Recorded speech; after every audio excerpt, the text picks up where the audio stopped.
mari kita mulai satu persatu mengenai topik yang satu ini. Kita akan belajar mengenai risk dan juga disaster management seperti yang telah saya sampaikan sebelumnya. Nah, untuk kita membahas risk, sebelum itu kita perlu memaknai apa itu hazard dan ruang lingkupnya. Seperti di pertemuan sebelumnya, hazard atau disaster itu adalah disruption yang serius yang melanda kepada suatu komunitas atau komunitas atau society, dan itu membawa dampak yang buruk, bahkan bisa menyebabkan dampak fatality atau hilangnya nyawa manusia. Nah, ketika kita bicara tentang hazard, maka ada beberapa ruang lingkup.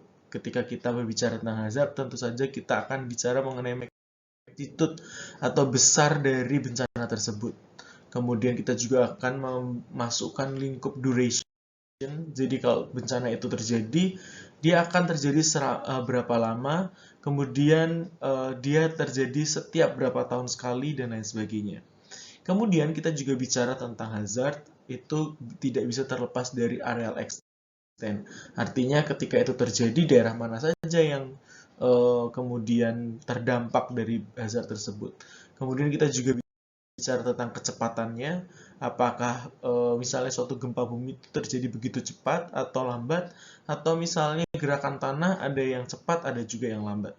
Kemudian juga spatial dispersion, artinya kalau itu terjadi secara spasial itu apakah bisa dipetakan, itu tentu saja kita masukkan dalam lingkup hazard. Kemudian kita juga berbicara tentang temporal spacing atau data-data temporal, karena kalau kita bicara hazard, bukan hanya kita merecord data temporal di masa yang lalu, ketika kita bicara hazard, kita juga berbicara untuk masa yang akan datang. Nah, keenam hal ini itu juga nggak cuma, keenam hal ini adalah menjadi topik utama di dalam ruang lingkup hazard. Nah, setelah kita belajar tentang hazard, kalau kita bicara tentang risk atau risiko, kita tidak bisa lepas juga dari vulnerability atau kerentanan. Nah, vulnerability ini adalah karakteristik dari seseorang atau sebuah grup dalam hal kapasitasnya. Kapasitas terhadap apa? Kapasitas untuk mengantisipasi, kapasitas untuk cope with atau untuk menanggulangi, kemudian kapasitas untuk bertahan, kapasitas untuk recover daripada impact hazard tadi. Jadi ketika suatu area dikatakan rentan, itu berarti berbicara tentang kapasitas suatu wilayah tersebut dalam mengantisipasi, cope with, resist, recover dari impact hazard tersebut. Nah, vulnerability ini adalah sesuatu yang dibuat oleh stakeholders. Artinya apa? Vulnerability ini atau kapasitas ini nggak bisa terbentuk dengan begitu saja, tetapi perlu diupayakan, perlu dilakukan, dan itu terkait dengan pemangku kepentingan secara menyeluruh. Jadi nggak bisa kita bicara vulnerability atau capacity ini hanya tanggung jawab pemerintah saja, tetapi ini merupakan tanggung jawab bersama sebagai stakeholders. Nah, kalau kamu termasuk stakeholders, maka kamu pun bertanggung jawab terhadap kapasitas suatu wilayah di mana kamu tempat tinggal atau di mana kamu berdomisili. Nah, kalau misalnya kita bicara tentang vulnerable, nah sebenarnya apa sih yang dimaksud dengan kata rentan? Kalau suatu area itu dibilang rentan, itu maknanya apa? Nah, being vulnerable itu maknanya juga artinya adalah being vulnerable itu berarti bicara bahwa area tersebut itu capable in being wounded. Artinya memiliki potensi untuk terluka, baik secara emosional maupun spiritual. Artinya suatu wilayah atau seseorang dikatakan vulnerable kalau dia tuh memiliki potensi terluka. Jadi kalau kamu itu vulnerable, berarti kamu itu lagi mudah untuk terluka. Nah, arti lain itu dia dibilang rentan jika dia itu memberi diri untuk diserang atau dirusak, baik itu fisikal, emosional, dan juga spiritual. Nah, suatu area atau seseorang itu dikatakan vulnerable atau rentan juga ketika dia lacking in defense or support mechanism. Artinya suatu wilayah itu bisa dikatakan rentan dia kalau misalnya memang wilayah tersebut itu tidak memiliki sistem pertahanan terhadap bencana. Nah, itu tidak bisa melibatkan hanya 1-2 pihak saja, tetapi sekali lagi ini merupakan stakeholders. government, community, household, and individual harus bekerja sama untuk membangun defense atau support mechanism tersebut supaya tidak bisa disebut rentan kembali.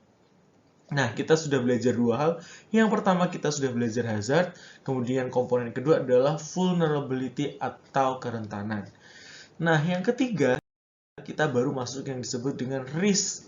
Nah, definisi dari risk ini diberikan kepada European Commission Joint Research Center yang berbicara atau mengatakan bahwa risk itu adalah probabilitas dari konsekuensi untuk bisa mengalami harmful atau kerugian yang dihasilkan dari bencana yang dialami oleh suatu wilayah dan terjadi pada elemen atau keberbahayaan tersebut.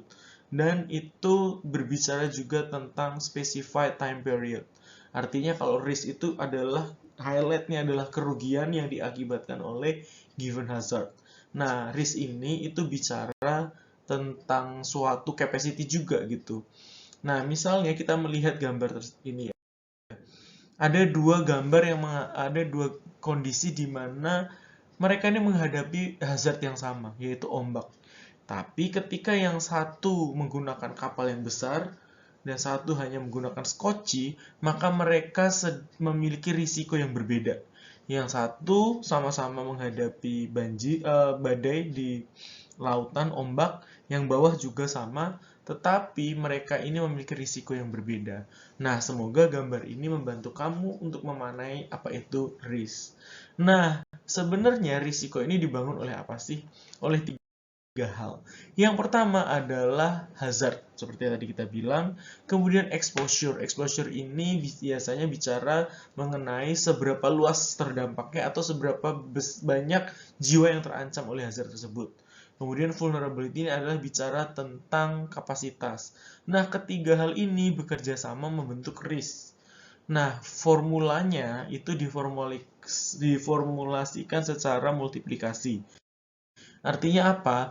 Suatu risiko itu akan naik secara berkali lipat ketika ada hazard dan memiliki exposure, artinya sejumlah orang yang ada di area tersebut, dan dia juga dinaikkan atau dimultiplikasi oleh vulnerability. Contohnya gini, suatu gerakan tanah yang terjadi di wilayah yang lebih banyak orang, maka risiko juga akan lebih tinggi. Nah, kemudian juga kalau misalnya jumlah orangnya sama nih, tetapi kerentanannya atau kapasitasnya berbeda, maka itu akan menghasilkan risiko yang berbeda pula. Dan ini masalahnya bukan hanya penjumlahan, tetapi merupakan multiplikasi atau perkalian. Jadi, ketika suatu kapasitas wilayah itu ditingkatkan sedikit saja, itu sanggup untuk menurunkan nilai risiko dari suatu wilayah tersebut. Oke, kita sudah sama-sama belajar mengenai risiko yang ketika kita bicara hal ini, kita tidak bisa memisahkan dari hazard, exposure, dan vulnerability. Apakah kamu masih semangat untuk belajar hal yang lain? Yuk kita lanjut ke bagian berikutnya.